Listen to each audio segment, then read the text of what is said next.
সাআদ ইবনে মুআজ তুমি কোথায় যাও? যুদ্ধের ময়দান থেকে পালাইবা না, যুদ্ধ চালিয়ে যাও, যুদ্ধে চালিয়ে যাও, শহীদ হও। কারণ আমি আনাস উহুদের প্রান্ত থেকে জান্নাতের গ্রান পাইতেছি। সুবহানাল্লাহ বলেন না জোরে আওয়াজ দিয়ে। ইন্নী আজিদু রিহাল জান্নাতি দুনা উদিন, আমি উহুদের প্রান্ত থেকে জান্নাতের গ্রান পাইতেছি। এই ভাই, এই জন্য হাফিজ ইবনে কাইয়্যিম রাহমাতুল্লাহি আলাইহি বলেন, কয় যারা আল্লাহ ওয়ালা হয়, যারা আল্লাহর প্রিয় বান্দা হয়, এরা মাঝে মধ্যে দুনিয়ার জমিনে জান্নাতের গ্রান পাওয়া যায়। এমনকি মাঝে মধ্যে আমার আল্লাহ জান্নাতের পানি দিয়া, জমজমের পানি দিয়ে গোসল করে আল্লাহর জান্নাতে নিয়ে যায়।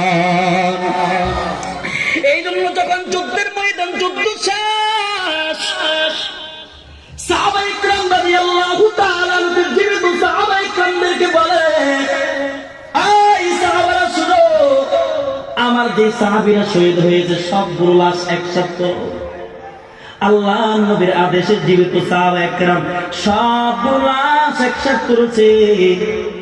আল্লাহ নবী উঠে গুনে গুনে দেখলেন 68টা লাশ। কয়টা লাশ? কথা বল না, কয়টা লাশ? 68টা লাশ। আল্লাহ নবী বলেন, ও সাহাবীরা শুনো, আমি গতকালকে রাত্রে স্বপ্নে দেখেছি আমার সাহাবীরা আমি 70টা উট কুরবানি করেছি। আর নবীরা যা স্বপ্নে দেখে এটা আল্লাহর পক্ষ থেকে হয়। ও সাহাবীরা শুনো, আমি গতকালকে রাত্রে স্বপ্ন দেখেছি আমি 70টা উট কুরবানি করেছি। এর দ্বারা উদ্দেশ্য হলো আমার 70 জন সাহাবী তারা উহুদের ময়দানে তারা শহীদ হবে। ও সাহাবারা, আমার 2 জন সাহাবীর লাশ কোথায়? রাহমাতুল লিল আলামিন এত পরিমাণ পেরেশান হয়ে গেছে, কারণ সাহাবায়ে কেরাম যেমন রাসূলের পাগল ছিল, আমার আপনার নবীও তেমন সাহাবায়ে কেরামদের তেমন পাগল ছিল। কেমন পাগল? 2 জন সাহাবীর লাশ খুঁজে পায় না। আল্লাহ রাসূল হাওমা করে কান্না শুরু করলেন। আল্লাহ নবী বলেন, এই সাহাবারা আমার 2 জন সাহাবীর লাশ কোথায়? সাহাবায়ে কেরাম তন্ন তন্ন করে খুঁজতেছে, কোথাও পায় না। গিয়ে দেখেন সাফা পাহাড়ে একজন সাহাবীর লাশ অঙ্গ বিকৃত অবস্থায়, তার চোখগুলো খোলা একদিকে ফেলে রাখছে, কলিজা বের করে কলিজা চিবায়ে রাখছে, এমনকি নাড়ি বুড়ি বের করে সব আলাদা করে রাখছে, পুরা অঙ্গ প্রত্যঙ্গকে টুকরা টুকরা করে রাখছে। সাহাবায়ে কেরাম চিনাও চিনে না, সাহাবায়ে কেরাম হাওমা করে কান্না করতেছে। সাহাবায়ে কেরাম দৌড়ায় রাহমাতুল লিল আলামিন নবীর কাছে চলে আসে, ও গো মায়ের নবী, এটা কোন সাহাবীর লাশ? আমরা চিনি না। রাহমাতুল লিল আলামিন ওখানে দৌড়া চলে গেছে। আল্লাহ নবীর হাতে রুমাল ছিল, রুমালটা বিছায়া দিয়েছে। আল্লাহ নবী বলেন, এই সাহাবীর অঙ্গগুলো সব একসাথে করো। যখন সব একসাথে করেছে, আল্লাহ নবী এত জোরে চিৎকার করে কান্না করেছেন আর বলেন, এর সাহাবীরা, এটা তো অন্য কোন সাহাবীর লাশ না, এটা তো আমার চাচা আমিরে হামজার লাশ। আল্লাহ নবী আসমানের দিকে তাকায় তাকায় কান্না করতেছে। আর সাহাবায়ে কেরামদেরকে বলে, সাহাবারা শুনো, সাইয়্যিদুশ শুহাদা'i ইনদাল্লাহি ইয়াওমাল কিয়ামাতি হামজা। এই সাহাবারা শুনো, কিয়ামত পর্যন্ত যত মানুষগুলো আল্লাহর রাস্তায় শহীদ হবে, হাসর ময়দানে সবগুলো শহীদদের সর্দার থাকবে আমার চাচা আমির হামজা। আল্লাহ নবী এই সাহাবীর লাশটাকে, আমির হামজার লাশটাকে রুমালটা দিয়ে বেঁধে 68টা লাশের সাথে রাখছে। কয়টা লাশ হয়েছে? কথা কয় না, কয়টা লাশ? 69টা লাশ। আরেকটা লাশ খুঁজে পাওয়া যায় না, তন্ন তন্ন করে খুঁজে শেষ। একটু পরে আল্লাহর একজন বান্দি মহিলা আল্লাহ রাসূলের সামনে বোরকা পরিত অবস্থায় দাঁড়িয়ে গেছে। আর দাঁড়িয়ে বলে, রাহমাতুল লিল আলামিন গো, আপনি তো শহীদদের লাশের গোসল দেন না, আমার স্বামীটাকে আপনি গোসল ছাড়া কবরে দাফন করবেন না। আল্লাহ নবী, আমার স্বামীটা বাসর ঘর থেকে দৌড়া চলে আসছে, যুদ্ধের ময়দানে হাজির হয়ে গেছে। আমার স্বামীটা নাপাক অবস্থায় ছিল, আমার স্বামীটাকে আপনি গোসল ছাড়া কবরে দাফন করবেন না। আল্লাহ নবী বলেন, মা তুমি কি তোমার পরিচয়টা দাও? মহিলাটা ডাক দিয়া বলে, মা মহিলাটা ডাক দিয়ে বলে, রাহমাতুল লিল আলামিন, গতকালকে আপনি একজন সাহাবীর বিবাহ পড়াইছেন। আল্লাহর নবী বলেন, হ্যাঁ, গতকালকে আমি হানজালার বিবাহ পড়াইছি। আমি রাসূল নিজ হাতে খেজুর ছিটাইলাম। একটু পরে মহিলাটা হাতটা বের করে দিয়ে বলে, রাহমাতুল লিল আলামিন, এই যে আমার হাতের মেহেদি এখনো কাঁচা, এখনো শুকায় না। রাহমাতুল লিল আলামিন, গতকালকে বিকেল বেলায় আপনি হানজালা বিবাহ পড়াইছেন। রাতের বেলায় আমরা স্বামী স্ত্রী একসাথে বাসর করতাম। আমার স্বামীর সাথে জীবনে একবার দেখা হয়, আমার স্বামীর সাথে জীবনে কোনোদিন দেখা হয় না, মনে হয় আর দেখা হবে না। রাহমাতুল লিল আলামিন, গতকালকে রাত্রি বাসর ঘরটা বড় আরাম আসে, আনন্দের সাথে কাটায়। যখন আমার স্বামীর গোসলের সময় হয়, আমার স্বামীর হাতে পানির ব্যবস্থা করে দিলাম বালতি দিয়া। স্বামী আমার, আপনি গোসল করেন। আমার স্বামীটা যখন বালতির থেকে শরীরে পানি ঢালবে, হঠাৎ করে ঘরে পার্শ্ব থেকে আওয়াজ দেয়, কত কুতিলা মুহাম্মদ, কে জানি কোন একজন আল্লাহর বান্দা আওয়াজ দেয়। আবার কলিজার টুকরো মায়া ডুবে দুনিয়ার জমিনে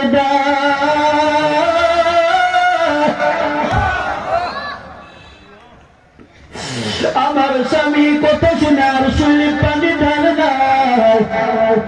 আমার স্বামীটা তাড়াতাড়ি ঘরের ভিতর প্রবেশ করা, তলোয়ারটা হাতে নিয়ে, খোলা তলোয়ারটা হাতে নিয়ে যুদ্ধের ময়দানে রওনা দিয়েছে।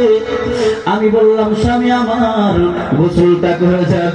আমার প্রাণের স্বামী ডাক দিয়া বলে, আমার প্রাণের স্ত্রী, দুনিয়ার জমিনে পানি দিয়ে গোসল করার সময়টুকু আমার নাই, আল্লাহর জান্নাতের পানি দিয়ে গোসল করার সময় হয়ে গেছে। আমার স্বামী ডাক দিয়া বলে, প্রাণের স্ত্রী, দুনিয়াতে হয়তো আর কোনদিন দেখা হবে না।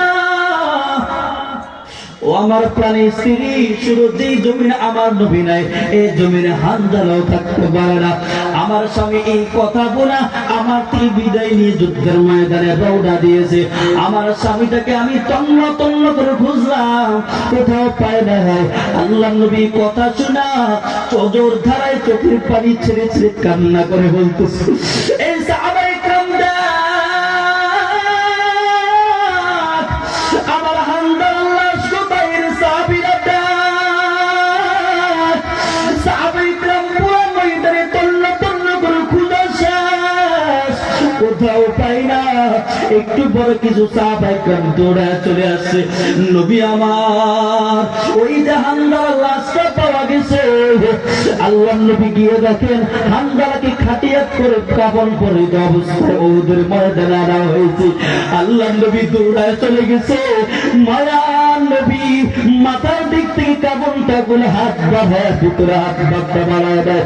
একটা মানুষ গোসল করলো, শরীর থেকে যেমন টক টক করে পানি পড়ে, হানজালার শরীর থেকে এমন টক টক করে পানি পড়তেছে।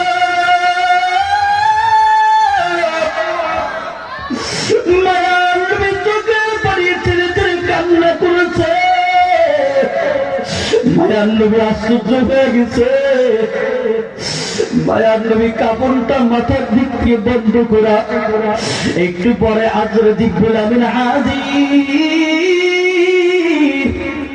জিবরিল আমিন এসে বলে, রাহমাতুল লিল আলামিন, আপনার হানজালার কুরবানি আমার আল্লাহর কাছে এত পছন্দ হয়েছে, আল্লাহর কাছে এত পছন্দ হয়েছে। আল্লাহ তাআলা তৃতীয় আসমানে ফেরেশতাদেরকে বলে, এই ফেরেশতারা, আমার হানজালাকে জমিনে পানি দিয়ে গোসল দিবে না। আমার হানজালাকে তৃতীয় আসমানে জমজমের পানি দিয়ে গোসল করে জান্নাতের খুশবু লাগায়া আমার হাবিবের কাছে পেশ করো। আল্লাহর নবী বলেন, সাহাবারা, আমার হানজালা আমার জন্য কুরবানি, আমার জন্য জান দিয়েছে। আমার হানজালা আল্লাহর কাছে এত প্রিয় হয়েছে। ও আমার যুবক ভাই, ও আমার রামপুর এলাকার মুসলমান, ও আমার পুত্র বাবাজিরা, সাহাবায়ে কেরাম আল্লাহর কাছে এত প্রিয় হয়েছে, আমি কেন হতে পারবো না? আজকে দুনিয়ার ধোঁকায় পড়ে আল্লাহকে ভুলে গেছি, নবীর আদর্শকে ভুলে গেছি। আমাদের বুজুর্গরা, আমাদের আকাবের যারা ছিল, এরা তো সাথে সাথে আল্লাহকে ডাকছে। তারা জীবনে কোনোদিন গুনাহ করে নাই, গুনাহ করলো পাগলের মতো ছোটাছুটি করছে, আল্লাহর কাছে তওবা করেছে। আজকেও আমি আল্লাহর কাছে ক্ষমা চাই। আয় আল্লাহ, জীবনে কোনোদিন গুনাহ করবো না, জীবনে কোনোদিন নামাজ ছাড়বো না, মা বাবার খেদমত ছাড়বো না, মা বাবাকে কষ্ট দিব না, উলামায়ে কেরামদেরকে মহব্বত করব, মাদ্রাসাওয়ালাদেরকে মহব্বত করব, মাদ্রাসাকে মহব্বত করব, কোরআন তেলাওয়াত করব, কোরআন তেলাওয়াত ছাড়বো না, জিকির আজকার ছাড়বো না।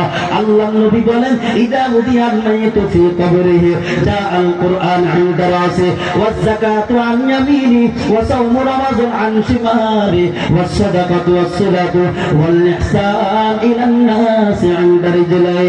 আল্লাহ রাসূল বলেন, তুমি যদি চারটা জিনিসকে বন্ধু বানাইতে পারো, এক নম্বর হলো কোরআন, দুই নম্বর হলো নামাজ, তিন নম্বর হলো যাকাত, চার নম্বর হলো আল্লাহর রাস্তায় দান করা, যাবতীয় আমলগুলো যদি তুমি করতে পারো, তাহলে কবরে রাখার সাথে সাথে আমার আল্লাহ তোমার কবরের সাথে জান্নাতের সাথে সম্পর্ক করে দিবেন। এই জন্য ভাইরা আমার, আজকে আমরা দুনিয়ার জমিনে আছি, আমার আল্লাহর কাছে একদিন ফিরে যাব। এই দুনিয়ার জমিনে কেউ থাকতে পারবো না। অনেকের মা বাবা, আমরা যারা এখানে আছি, অনেকের মা বাবা কবরে চলে গেছে, নিজ হাতে নিজের মা বাবাকে কবরে রেখে চলে আসছে, নিজ হাতে নিজের বাবাকে কবরে রেখে চলে আসছে। বন্ধু বান্ধব জুড়ার ভাই কবরে চলে গেছে, তারা তো কিছু দিতে পারে না, আমিও কিছুই নিতে পারবো না। আয়েশা হযরত के लिए इंसान नहीं, याद रखो बंदा है मेहमान नहीं, यहाँ हम सब मुसाफिर है, वही आखिर ठिकाना, कोई आगे रवाना है, कोई पीछे रवाना। ओ तू দুনিয়ার মায়ায় পড়ে করছো কত বাহানা, এই যে নাই তোরা বাড়ি, কবর যে তোরা সোল ঠিকানা। বল না, এই যে নাই তোরা বাড়ি, কবর যে তোরা সোল ঠিকানা। ভাই বেড়াদার যারা ছিল,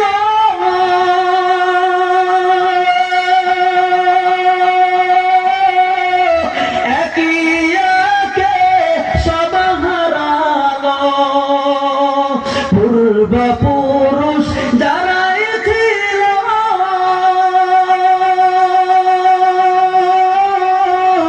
একই একে সব হারালো, তবু কি তুই থাকিবি বেহুশ, তবু কি তুই থাকিবি বেহুশ, শুনবি নাকি কারো মানা,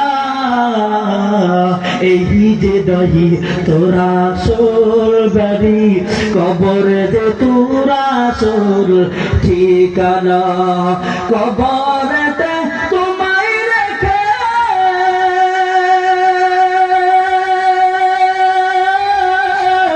আসবে চলে একে একে, যতই তুমি ডাকো তাকে, যতই তুমি ডাকো তাকে, কেউ তো ফিরে চাইবে না। এই যে দই তোরা সবারি, কবর যে তোরা সোর ঠিকানা। কবর পাতার যাত্রী তুমি, একই বাতের পথিক আমি তুমি কেউ রব না, আমি তুমি কেউ রব না, দিতে হবে রওয়ানা। এই যে নই তোরা সবারি, কবর যে তোরা সোর ঠিকানা। এই জন্য ভাই পায়ে হাত রেখে বলে, আমাদের আসল বাড়ি হলো কবর, দুনিয়া এটা কিছুই না। ওই অন্ধকার কবরে গেলে বুঝে আসবে, যারা একবার অন্ধকার কবরে চলে গেছে তারাই বুঝে অন্ধকার কত কঠিন জায়গা। এই জন্য আজকে থেকে ওয়াদা করে নামাজ ছাড়বো না, আজকে থেকে ওয়াদা করি আর গুনাহ করবো না, গুনার দিকে যাবো না, শয়তানের রাস্তায় চলবো না। কে কে রাজি আছে হাতটা উঠায় আল্লাহকে দেখা দিই। সবাই বলেন আল্লাহু আকবার। আর আল্লাহু আকবার। আয় আল্লাহ, এ হাতগুলোর দিকে একটু তাকাও। ওলামায়ে কেরামের মজলিস, তোমার আশিক বান্দাগুলো কোরআনের ময়দানে পড়ে আছে। এরা দুনিয়াও চাই না,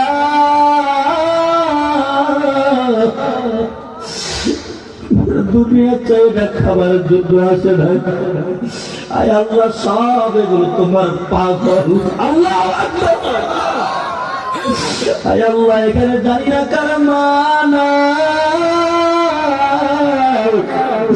কার বাবা নাই, নিজের মাকে নিজ হাতে অন্ধকার কবর রাইকা চলে আসছে, নিজের বাবাকে নিজ হাতে অন্ধকার কবর রাইকা চলে আসছে। জানি না কার মার কবরে দাও দাও করে আগুন জ্বলতেছে, কার বাবার কবর দাও দাও করে আগুন জ্বলতেছে। আয় আল্লাহ, দেখো এখানে কার চোখে পানি। আয় আল্লাহ, দুনিয়ার জমিনে মা পেটে থাকা অবস্থায় 10 মাস 10 দিন মাঝে মধ্যে মার কোলে যায় দুজনে লাথি দিয়েছি। মা চোখের কোনায় বসে বসে কান্না করেছে, মালিক এমন মাসকে অন্ধকার কবরে শুয়ে আছে, যেই জায়গার দিনের বেলা যেতে বড় ভয়। অনেকের বন্ধু বান্ধব কবরে চলে গেছে, জোড়ার ভাই কবরে চলে গেছে। আয় আল্লাহ, হাতগুলোর দিকে তাকায় ওই মা বাবা আত্মীয়স্বজনের কবর আযাব মাফ করে দাও। আয় আল্লাহ, তাদের কবরটাকে জান্নাতের টুকরা বানিয়ে দাও। আয় আল্লাহ, তোমার এই বান্দাগুলোকে দিনের খাদেম হিসাবে কবুল করে নাও। সবাই বলেন আল্লাহুম্মা আমিন। আর জোরে আওয়াজ দিয়ে বলেন আল্লাহুম্মা আমিন। আল্লাহ। ভাইরা আমার, অনেকক্ষণ মধ্যে আলোচনা হলো এই মাদ্রাসা